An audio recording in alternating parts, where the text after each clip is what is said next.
Mi nombre es Mauro Gas, socio del área laboral. Quisiera agradecerles a ustedes el tiempo que se dan para este webcast y vamos a continuación a repasar las principales desafíos que plantea la norma desde el punto de vista laboral en el contexto del COVID-19. En primer lugar, lo que la norma laboral ha desarrollado en la actual coyuntura es que solamente ciertas empresas se encuentran habilitadas para brindar un servicio de manera presencial. Son aquellas empresas que el Estado ha denominado como esenciales o indispensables en el contexto de la emergencia sanitaria, y sobre ellas están habilitadas dichas actividades a poder tener personal presencial en los centros de trabajo. La norma además agrega, que es muy importante, que solamente pueda tener presencia en los centros de trabajo a aquellas personas que son necesarias e indispensables para mantener el funcionamiento o la producción de los bienes o servicios declarados como esenciales en esta situación de emergencia. Con lo cual, todas aquellas personas necesarias para la producción de los bienes o el mantenimiento de los servicios esenciales tendrán que tener presencia en el centro de trabajo, siendo las demás personas no indispensables para esas actividades que permanecer en casa haciendo trabajo remoto en principio. Ahora bien, con relación a estas personas donde la ley habilita a tener presencia en los centros de trabajo, ¿qué tipo de medidas deben implementar los empleadores bajo el contexto del COVID-19? En primer lugar, deben los empleadores de ejecutar e implementar todo un sistema de salud ocupacional que les permita a los trabajadores alertarlos de aquellas situaciones que en el desarrollo de su actividad laboral podría generar una situación de potencia al contagio, de situaciones de contagio que deben ser identificadas para evitar que ese contagio se concrete. De ese modo, es necesario que los empleadores tengan un protocolo para evitar esas situaciones de contagio en el centro de trabajo y que además les permitan alertar a los trabajadores de tales situaciones. Por ejemplo, es muy recurrente en diversos centros de trabajo donde se tenga contacto con el público, que los trabajadores tengan guantes o utensilios o mascarillas que le permitan evitar el contacto físico con personas o también con situaciones del centro de trabajo que podían propiciar un elemento de contagio. O también ha sido frecuente en los centros de trabajo suspender las reuniones presenciales o los saludos en determinadas circunstancias para evitar que los centros de trabajo sean situaciones que generen contagios al interior de este. Luego de aquellas medidas de prevención que deben estar en protocolos en los centros de trabajo, la ley ordena que esas medidas de prevención puedan ser compartidas con los trabajadores para que ellos tengan conocimiento de esos protocolos. Y además que los trabajadores, más allá de tener conocimiento, puedan documentarse de que han sido capacitados en aquellas instancias del centro de trabajo que podrían propiciar una situación de contagio y evitar que estos ocurran. Y finalmente, lo que se hace a nivel presencial de estas personas es tramitarles un pase donde sea necesario que ellas puedan transitar sin ningún inconveniente durante la ejecución de su actividad de trabajo. ¿Qué sucede con aquellas personas donde sí no es indispensable que presten un servicio presencial, pero por otro lado sí pueden hacer trabajo desde sus casas, lo que se ha denominado el trabajo remoto? En esas circunstancias, cuando tengo personas donde no es indispensable que vayan a trabajar y sí tienen los elementos necesarios laborales para que puedan prestar un servicio desde sus hogares, se ha instituido, se ha implementado el trabajo remoto. ¿Qué es el trabajo remoto? Es una situación particular, transitoria, donde una persona va a prestar sus servicios desde su hogar, teniendo las facilidades tecnológicas para hacerlo, que pueden ser implementados o adoptados por la empresa o por el mismo trabajador. ¿Qué se requiere para que este trabajo remoto sea implementado válidamente? Se requieren tres aspectos. En primer lugar, una comunicación. Los trabajadores deben ser comunicados de manera formal por cualquier medio, deben ser comunicados de que su estructura de trabajo va a cambiar de una labor presencial a una labor remota. Además, darle a los trabajadores los elementos facilitadores de un trabajo remoto, por ejemplo, accesos a sistemas, y además darle la garantía de que su remuneración no va a verse perjudicado por el trabajo remoto, salvo aquellos beneficios donde la premisa del otorgamiento del beneficio sea la presencia de la persona en el centro de trabajo. Por ejemplo, la movilidad que le doy a un trabajador para que se traslade de su hogar al centro de trabajo. Solamente en esos casos donde la premisa del beneficio sea el desplazamiento del trabajador al centro de trabajo, es posible que las empresas puedan omitir ese pago. Pero en los demás escenarios no es posible alterar o reducir la remuneración del trabajador que labora vía un trabajo remoto.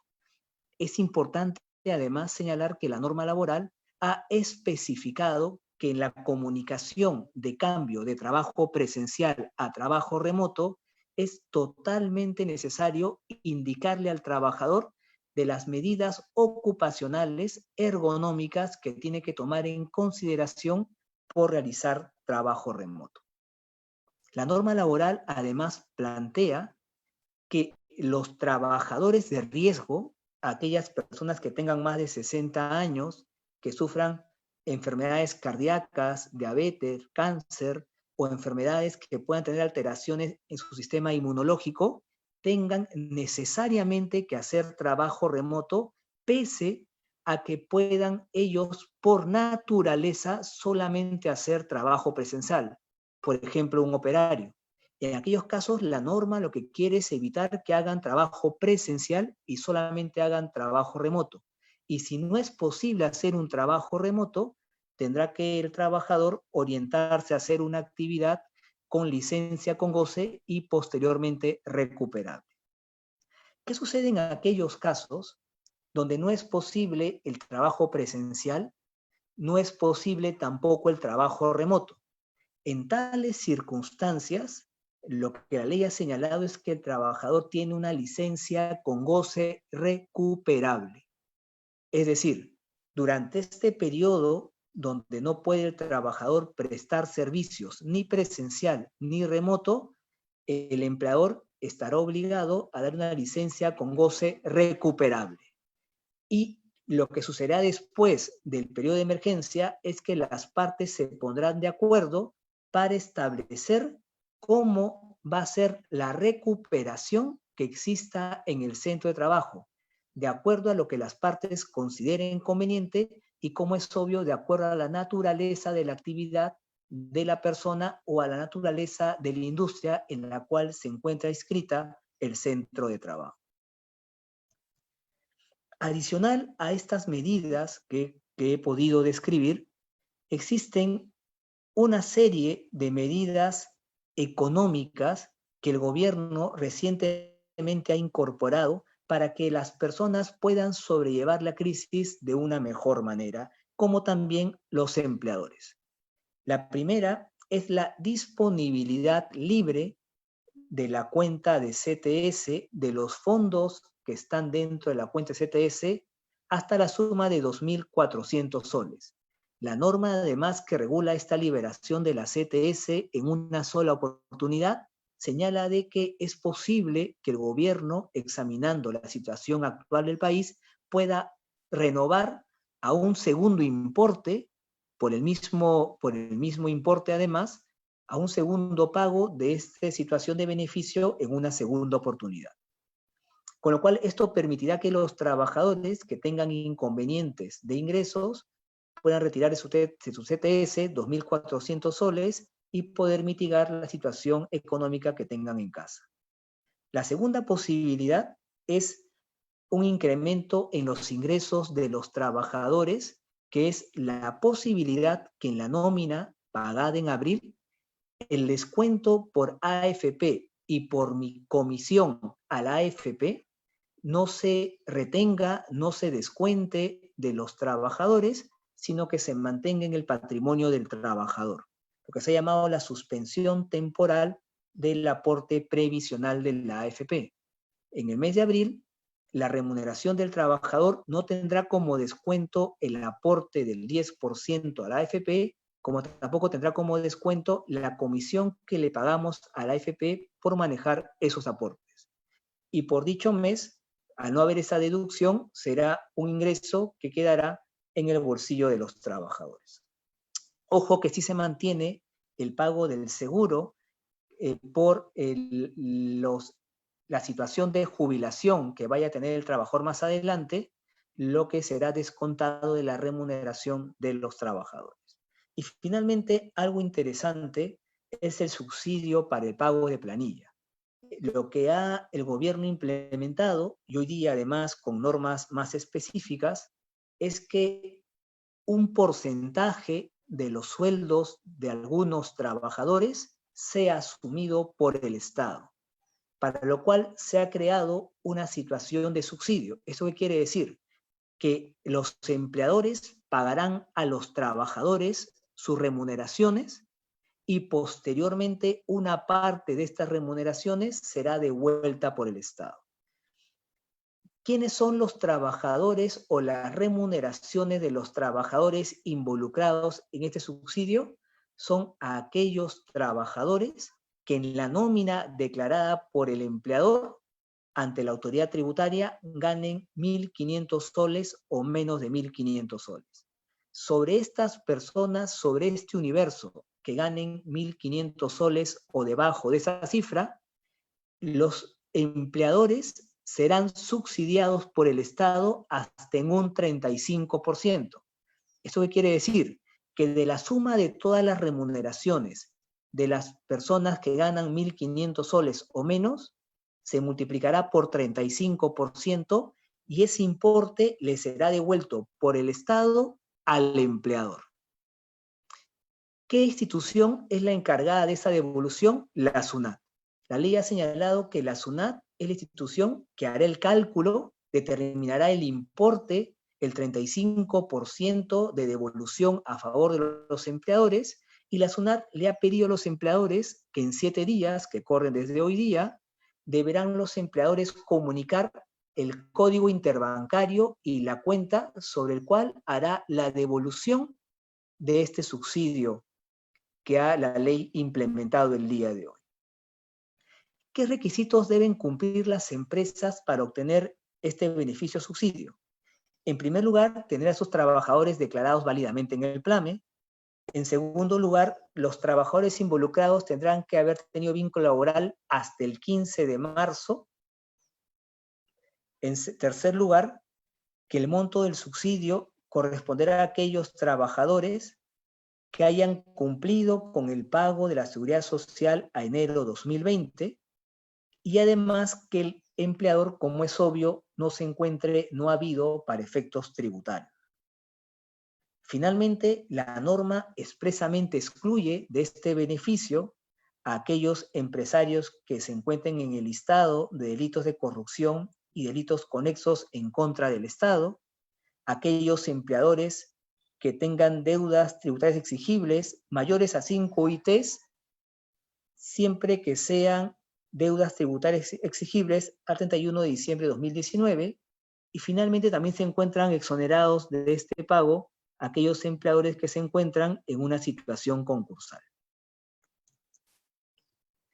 ¿Qué sucede si una empresa, pese a no estar habilitada, trabaja de manera inválida? Lo que va a suceder son tres posibilidades. Primero, una multa de la autoridad de trabajo. Segundo, la posibilidad de que se le acuse a la empresa y a sus funcionarios de un delito de exposición al riesgo por parte de la autoridad penal.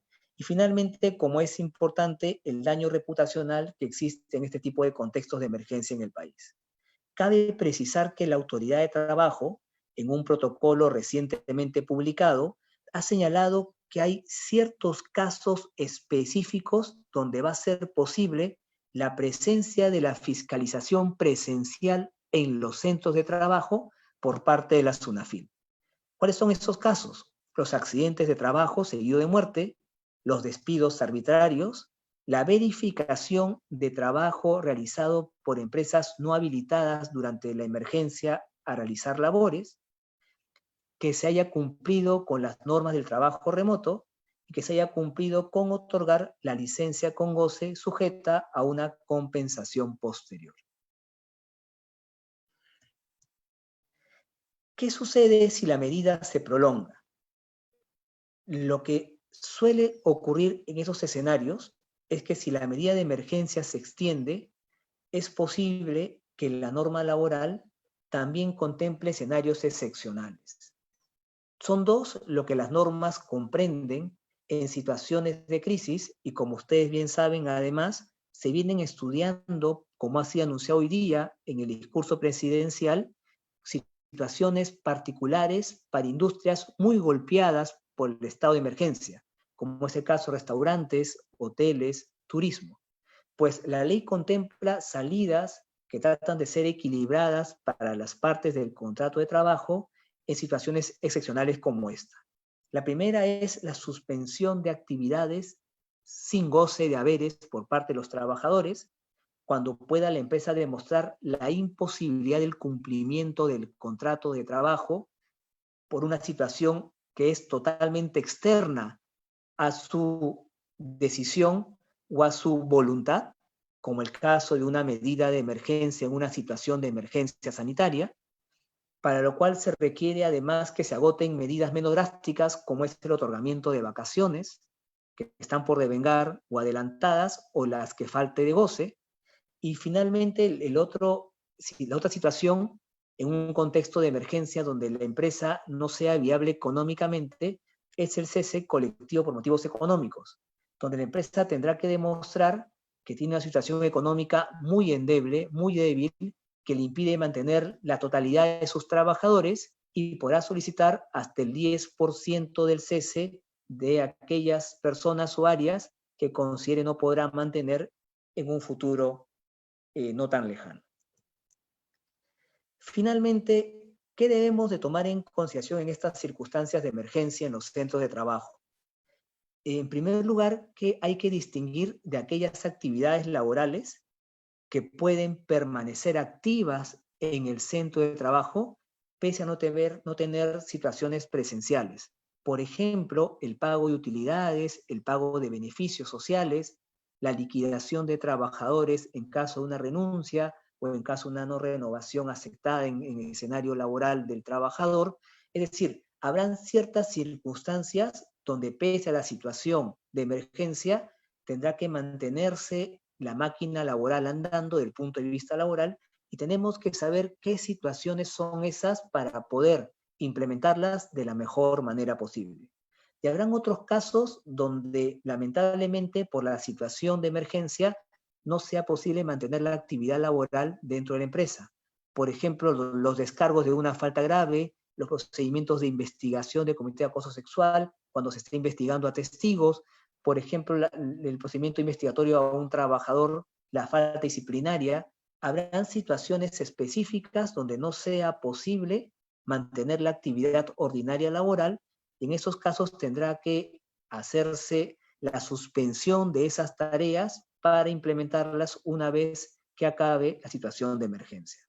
Y finalmente, respecto a la cara de la SUNAFIL y cara al Poder Judicial, la norma ha señalado un periodo de suspensión de actividades para no dañar a las partes involucradas, trabajador y empleador, en su derecho de defensa, ni tampoco en los trámites judiciales o administrativos que pueden observarse dentro del centro de trabajo.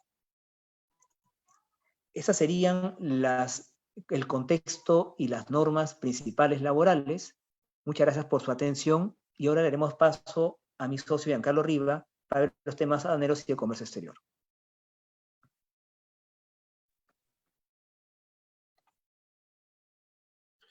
Muchas gracias, Mauro. Muy buenas tardes a todos. Mi nombre es Giancarlo Rivas, socio del área de Global Trade EY. Quiero agradecerles por estar conectados y por participar de esta webcast. Lo que vamos a hacer es abordar cuáles son, digamos, desde un punto de vista aduanero y de comercio exterior, aquellos desafíos que podrían sobrevenir en un contexto como el que estamos actualmente viviendo del COVID-19. En primer lugar, permítanme hacer un breve recuento de las normas que se han estado dictando a partir de la declaración del COVID-19 como pandemia por la Organización Mundial de Salud y a partir de la declaración de emergencia sanitaria, ¿no?, decretada por el gobierno. Y básicamente podemos reducir esta línea de tiempo a 5 grandes medidas, ¿no? La primera de ellas tiene que ver con una disposición que está en línea con lo que los gobiernos a nivel mundial están adoptando, que es la reducción de las tasas arancelarias para determinado tipo de bienes, específicamente para aquellos bienes que son, digamos, que críticos para la lucha contra el COVID-19. Hemos tenido una disposición el 13 de marzo en ese sentido, en el cual hay un grupo de materiales quirúrgicos, medicina y otro tipo de bienes necesarios para este tipo de situaciones que han sido reducidos a 0% de manera temporal, y una norma que ha salido el fin de semana, el 28 de marzo, que complementa esta lista y adiciona al punto que el día de hoy tenemos cerca de 77 bienes que están temporalmente con una tasa arancelaria de 0%. Adicionalmente, el 15 de marzo, además de la declaración de estado de emergencia que se dio mediante el Decreto Supremo 044, en el cual se estableció el cierre temporal de las fronteras para el transporte internacional de pasajeros, se estableció una aclaración muy válida en el sentido que el transporte de carga y el transporte de mercancías no está sujeto a ninguna restricción. Esta disposición fue posteriormente precisada a través de una resolución ministerial que es la 232-2020 del Ministerio de Transportes y Comunicaciones, en donde además se estableció que además del transporte de carga y de mercancías, todas las actividades conexas y necesarias a este tipo de labores también eran permitidas a nivel nacional durante el estado de emergencia. Con lo cual, actividades como las desarrolladas por las agencias generales, las agencias marítimas, las agencias de aduana, los almacenes, operadores logísticos, entre otros, son actividades permitidas y además se asegura la posibilidad que el personal necesario para prestar este tipo de labores también tiene libre tránsito durante este estado de emergencia. Una tercera medida fue la suspensión por 30 días hábiles de los plazos de procedimientos administrativos aduaneros que se iniciaron antes del 16 de marzo del 2020, además de la suspensión de los plazos de fiscalización, así como los plazos para presentar los recursos impugnatorios. En tercer lugar, una medida adoptada el 20 de marzo mediante una resolución de Superintendencia Nacional fue el disponer la facultad discrecional para no determinar ni sancionar ciertas infracciones aduaneras que están contempladas en un anexo adjunto a dicha resolución que se hubieran cometido entre el 12 de marzo del 2020 y el 9 de junio del 2020. En este caso estamos hablando de sanciones aduaneras específicas para determinados operadores de comercio exterior, así como para operadores intervinientes y terceros. Y de la misma manera, el 28 de marzo se ha publicado una resolución de superintendencia, que es la 063-2020, que ha prorrogado la vigencia del procedimiento de exportación definitiva, la versión número 7, para determinadas intendencias dentro del territorio nacional.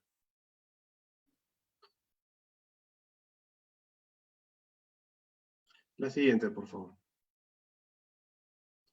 Ahora bien, ¿se esperan medidas complementarias? Yo pensaría que sí.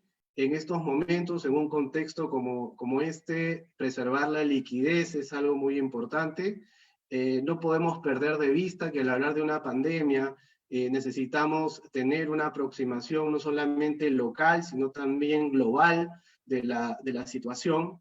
Y en esa medida hemos hecho un ejercicio para identificar aquellos desafíos que probablemente ya estarían presentándose o que podrían sobrevenir, ¿no? Próximamente con el correr de los días o semanas en este contexto del COVID-19. De un lado, pensamos que pueden presentarse eventuales restricciones o prohibiciones para exportar determinados productos. El día de hoy sabemos que hay algunos países que están tomando algunas medidas para restringir ciertas exportaciones de algunos productos e incentivar justamente el aseguramiento del suministro interno o eventualmente como parte de una estrategia para incrementar sus reservas. Entonces, hay que estar alertas a este tipo de situaciones, así como a las complicaciones que podrían derivarse como consecuencia de cierre de puertos o suspensión de actividades en puertos de origen a partir de los cuales la mercancía tendría como destino el Perú. En una posición exportadora, es importante además estar alerta a situaciones en las cuales va a generarse una situación de eventual recolocación o reventa de la mercancía, o la devolución eventualmente de la mercancía que hubiera sido vendida. Además, es importante la obtención de las acreditaciones de origen. Ya el MINCETUR y la aduana se encuentran en coordinaciones con los socios comerciales para justamente permitir que el acogimiento a las preferencias arancelarias en el marco de determinados acuerdos comerciales no vayan a ser observadas por la no disposición del documento original, del certificado de origen original, permitiendo en muchos casos la presentación de una copia del mismo con cargo a una regularización posterior. Igual, aquí va a ser importante tener presente qué tipo de acuerdos comerciales son los que enmarcan las transacciones comerciales internacionales, porque hay algunos acuerdos que permiten la autocertificación de origen y algunos otros, como en el contexto de la Asociación del Pacífico, en estos casos también se permite la certificación digital. Ahora bien, de otro lado, no podemos, digamos, obviar la posibilidad que se generen también algunas situaciones de indefinición o de discrepancias en torno a las transferencias de propiedad, al momento en el cual se asumen ciertos riesgos, ¿no? A la eventual activación de penalizaciones por algunos incumplimientos, seguramente por situaciones no necesariamente buscadas por las partes, ¿no? Pueden ser demoras que se han generado por cierre de puertos, por algún cambio en la ruta de las empresas navieras, etc. La mercancía que es objeto de una transacción internacional eventualmente podría no llegar de acuerdo a las estipulaciones especificadas en el contrato. Entonces, hay aspectos aduaneros y de comercio exterior que hay que tener muy presente detrás de estas situaciones.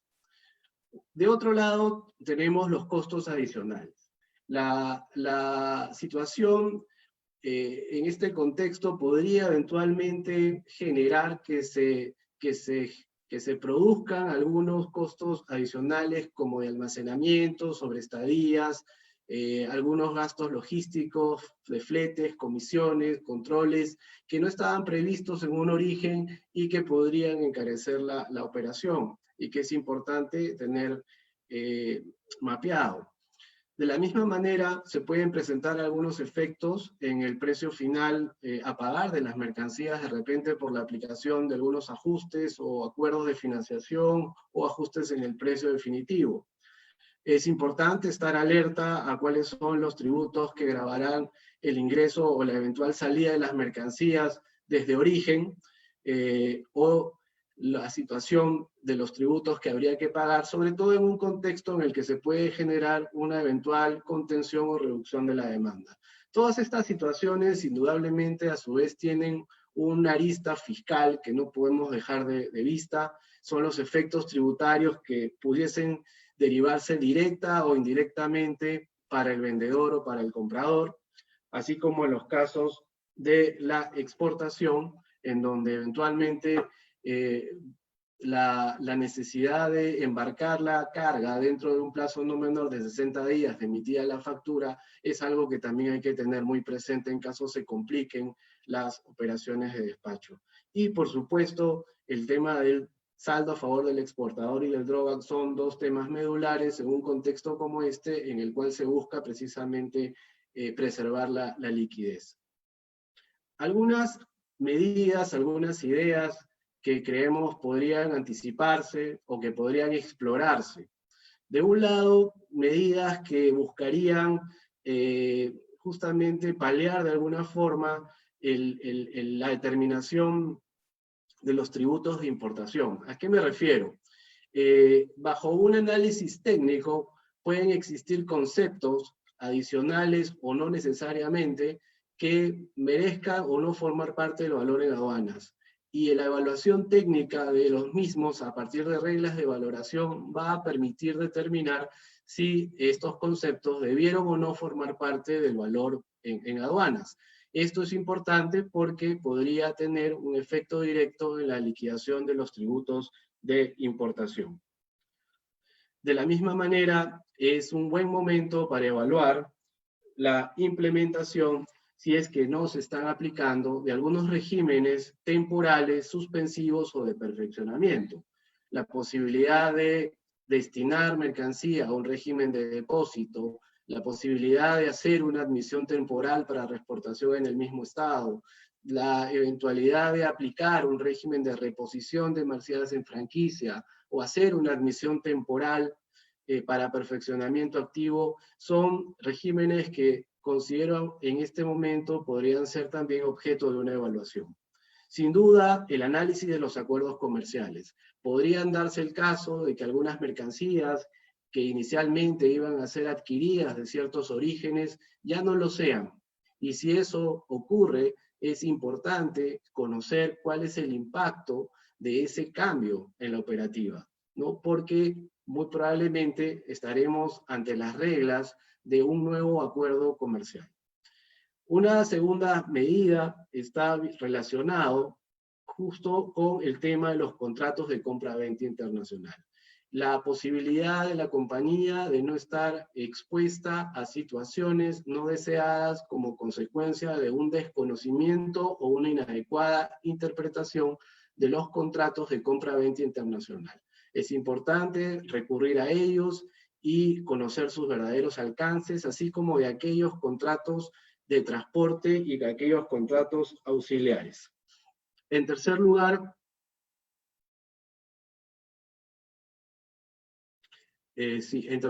hay medidas que digamos que están mucho más enfocadas a los temas normativos y a los temas de optimización, ¿no?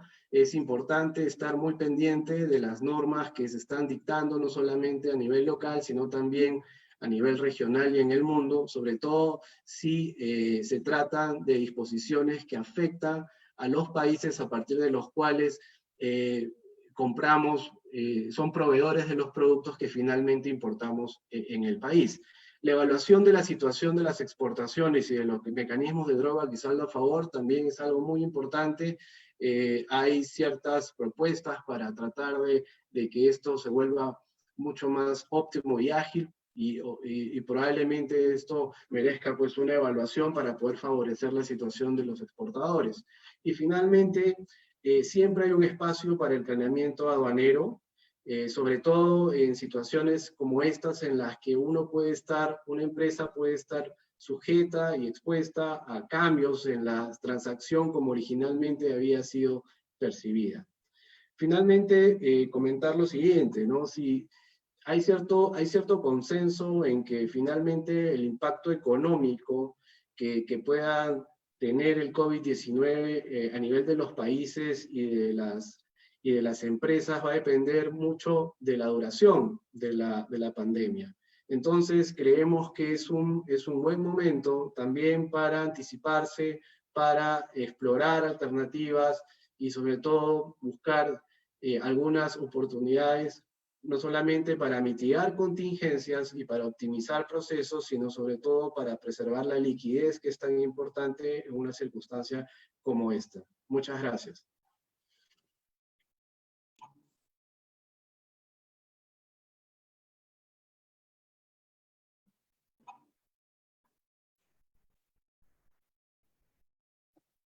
Muchas gracias, Giancarlo.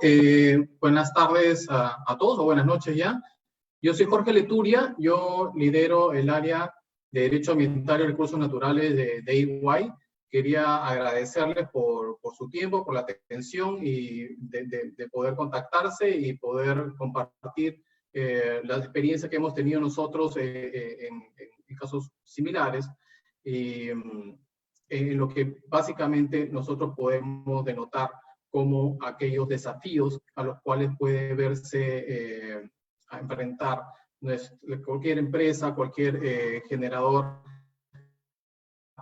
al ambiente, que siempre son y deben ser controlados a pesar de la coyuntura actual.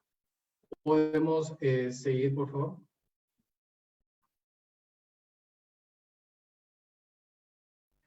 En el tema ambiental, nosotros queremos remarcar bien y tener bien claro que básicamente, bueno, que en realidad existen dos normas que generan suspensiones de plazos en tema de procedimientos administrativos. ¿Esto por qué? Porque hemos percibido que existe la sensación de que se ha suspendido todo a nivel normativo y de obligaciones generadas por instrumentos de gestión ambiental, lo cual no es correcto. Y en tal sentido, conviene remarcar para evitar alguna eventual contingencia a futuro, en caso no se tomen las medidas adecuadas en este momento, que es el oportuno para poder ejecutar alguna acción al respecto. Como comenté, son dos decretos de urgencia los que establecen una suspensión de plazos de procedimientos administrativos en el tema ambiental, básicamente en el tema general, ¿no? Pero luego también tenemos, asimismo, en el tema de los INERMIN, un protocolo que ha sido aprobado recientemente, el sábado 28 de marzo, el cual establece el procedimiento para lo que es supervisión de las entidades que están actualmente autorizadas para seguir funcionando. Y en uno de los acápites hemos detectado que existe una demarcación correcta de cuáles son los plazos que han sido suspendidos. Esto es positivo, esto, al igual que por ejemplo ha hecho la SMB, es correcto para darle claridad al administrado, que algunas veces bajo esta vorágine de comunicados y normas que van saliendo día a día es necesario poner en contexto, ¿no? Luego tenemos algunos comunicados de la OEFA que no son normas, y entonces verse con pinzas, porque no demarcan por una norma algo que tiene efectos jurídicos per se, y por los comunicados normalmente muy generales como son el caso. Los comunicados en esta situación de la OEFA han ido por varios puntos, pero sí han aterrizado, por ejemplo, el tema del pago de los aportes por regulación, también el tema de las multas fraccionadas aprobadas por marzo, y luego también ha generado considerado la suspensión de plazos para aquellas obligaciones informativas periódicas, con lo cual demarca que hay otro tipo de obligaciones que deben ser cumplidas y en ese sentido conviene tenerlo bien demarcado. Estas obligaciones periódicas podrían traducirse en lo que son los reportes de monitoreo ambiental, por ejemplo, pero el punto aquí es poder detectar a tiempo cuáles son las obligaciones que, por ejemplo, pueden seguir vigentes. Como bien podría ejecutarse un reporte de emergencia ambiental. el cual es de inmediata reacción, debe ser informado dentro de las 12 horas de ocurrido el evento, y puede ser perfectamente realizado vía electrónica bajo un correo electrónico, por lo cual no habría ningún impedimento de que esto sea llevado a cabo. Y en ese sentido, lo que nosotros advertimos como desafío es poder tener claro cuáles son las obligaciones que deben ser cumplidas actualmente, cuáles no y cuáles siguen su curso. ¿Para qué? Para que, por ejemplo, en el tema de las obligaciones legales ambientales, uno pueda tener claro qué obligaciones siguen su curso. Por ejemplo, aquí en las diapositivas que estamos trasladando, podemos enumerar algunas de las obligaciones que nosotros consideramos podrían verse interrumpidas bajo este escenario del COVID-19. ¿Y por qué es importante? Porque podría presentarse el caso que, por ejemplo, no quiero enumerar todos los casos, pero voy a tomar un par o tres. Por ejemplo, en el caso de compromisos ambientales, podríamos tener un compromiso muy cercano a cumplir, cuya fecha sea muy cercana a cumplir, y una vez superado este plazo, darnos con la sorpresa de que debía estar cumplida en determinado plazo y que esto no fue cumplido. La gente que está involucrada en el tema ambiental tiene claro que este tipo de incumplimientos generan multas bastante altas. O sea, normalmente la tipificación de la OEFA genera un rango muy amplio que luego son determinados bajo una base, una metodología de cálculo. Y en tal sentido, uno podría verse expuesto a multas sumamente altas. Por eso conviene tener muy claro cuáles son las obligaciones sensibles que una compañía, dependiendo de sus actividades, debe cumplir para que en este momento pueda tener bien zanjado el tema de cuáles han sido suspendidas, cuáles no, cuáles podríamos valernos de un comunicado para generar una argumentación jurídica, llegado el caso de señalar que lo dispuso la autoridad u órgano rector competente, y en tal sentido, haber sido dispuesto así, pudo haber inducido error y argumentar alguna ruptura de nexo causal. Y también, ¿por qué? Porque algunas obligaciones deben ser determinadas a tiempo para poder saber correctamente, en forma sólida, cuáles fueron las razones que alejaron a la compañía de su cumplimiento. Es decir, generar toda la documentación pertinente para que en 1, 2 o 3 años que se vea esperada esta situación, uno pueda tener la tranquilidad de haber blindado correctamente su gestión y no verse así expuesto a una eventual sanción que, como sabemos, puede variar dependiendo del tiempo que transcurra, una lectura bastante distante de lo que viene ocurriendo actualmente y podría generar algún tipo de contingencia para la compañía, ¿no? El momento adecuado es este para poder hacer ejercicio y en ese sentido conviene tener en cuenta. Otro punto, dentro de los que, por ejemplo, hemos enumerado, es el tema de los reportes de monitoreo ambiental, que bien podrían estar... ¿Podemos retroceder, por favor? El caso es el punto 4.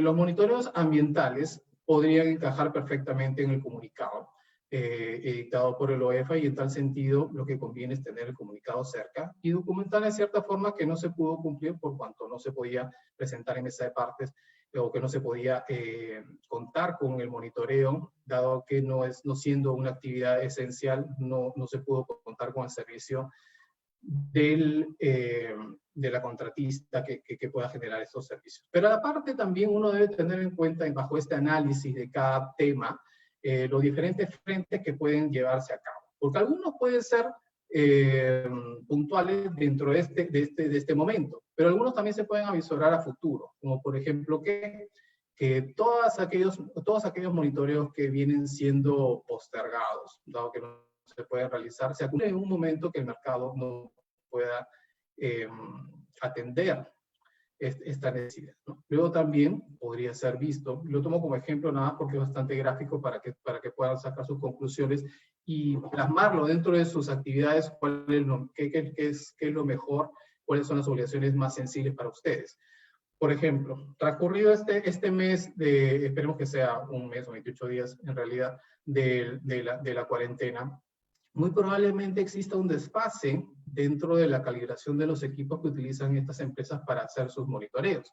Y en tal sentido, adicionalmente a la mayor demanda o la acumulación de demanda, puede ser el caso que algunos equipos pierdan el tiempo que dice el fabricante que debe realizar en la calibración. Y en tal sentido, de repente por el apuro de realizar este monitoreo por cuanto está acumulado,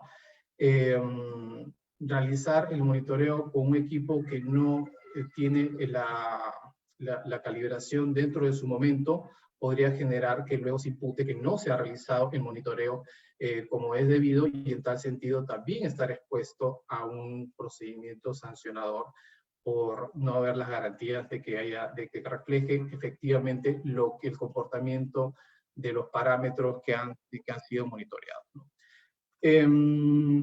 Luego, en temas de seguridad y salud en el trabajo, también, especialmente nosotros, a la par con el área laboral, nosotros vemos algunos temas. En temas de seguridad de la infraestructura, nosotros, por ejemplo, enumeramos el tema del programa de mantenimiento de equipos. Esto es importante realizarlo, no solamente por un tema de cumplir con lo que es formalmente establecido, sino por también un tema de tener controlados los riesgos que pueda verse expuesto a algún trabajador, ¿no? En esto hay que tener en cuenta que el OSINERMI, por ejemplo, ha establecido un protocolo para poder realizar las visitas de supervisión durante este periodo excepcional, en el cual excepcionalmente también podría realizar visitas de campo. Entonces, ahí radica aún con mayor claridad la necesidad de poder establecer cuáles son las obligaciones que han sido suspendidas o que se podrían ver interrumpidas y con las cuales nosotros necesitamos poder documentar correctamente para evitar cualquier contingencia con el fiscalizador. El caso de OSINERMI, además, es oportuno señalar que ha sido esta norma bastante cautelar, algunos plazos que han sido suspendidos y darnos claridad al respecto. Ahora, para finalizar, este es un ejercicio que, claro, tiene que aterrizarse cada uno de sus operaciones, pero aquí lo oportuno es tener en cuenta que existen diversos frentes en el tema ambiental y de seguridad y salud del trabajo que puede uno enfrentar. Por eso, además de lo que pueda ser fiscalizado por el OEFA, que pueda ser fiscalizado por OSINERMI, conviene tener muy en cuenta cuáles son las obligaciones, por ejemplo, que uno debe respecto a la autoridad del agua, tanto como vertimiento de aguas fluentes, por ejemplo, algunos temas para aquellas empresas que se encuentren cargando sus efluentes al alcantarillado, cuáles son las obligaciones que debe realizar al respecto, y también tendrá que esta situación del COVID-19 puede generar algunos perjuicios, algunas interrupciones de sustancias que ustedes pueden necesitar para poder llevar a cabo su gestión de forma correcta. En ese sentido, si por ejemplo les falta alguna sustancia para su planta de tratamiento de aguas residuales, podría ser el caso que tengan resultados altos en este aspecto. Si bien se da para ahorita no está haciendo condiciones, lo que sí es bueno también tener aquellas empresas que no están autorizadas ahorita para funcionar, que las paralizaciones pueden generar un impacto en la operatividad de algunos componentes. Y en ese sentido, no es que se prenda el switch y comience a funcionar perfectamente. Hay que tener en cuenta que algunas operaciones necesitan un periodo de adecuación, de ajustar y matizar algunos temas que son suspendidos por un tiempo. Entonces, anticiparnos sería lo correcto para poder avisorar cualquier problema que pueda haber en la gestión y así poder reducir o blindar completamente cualquier exposición que tenga la compañía ante las diversas entidades de fiscalización en temas ambientales o de seguridad y salud del trabajo. Por ejemplo, un caso adicional también, el tema de SUNAT, por ejemplo, uno puede tener bienes fiscalizados que sirven también para lo que es planta de tratamiento de aguas residuales. Es oportuno, también es un frente ambiental, también es un frente de seguridad, de saber ¿Cuáles son las obligaciones que necesito cumplir inmediatamente ocurra algún incidente? Por ejemplo, en temas de SUNAT, los bienes fiscalizados, si ocurriese una emergencia ambiental que puede involucrar al OEFA, que puede ir por contaminación, eventual impacto a un cuerpo natural como el suelo, o también necesariamente el tema de bienes fiscalizados va a generar algún reporte a la SUNAT por ser un componente que normalmente se utiliza para la elaboración de drogas, y en tal sentido se justifica el hecho de que sea controlado y que se siga realizando los reportes que normalmente se realizan ante estas circunstancias, dado que se realiza de manera virtual y no hay ningún impedimento para hacerla, especialmente de aquellas empresas que todavía siguen operando. Ya con esto doy por terminada mi participación.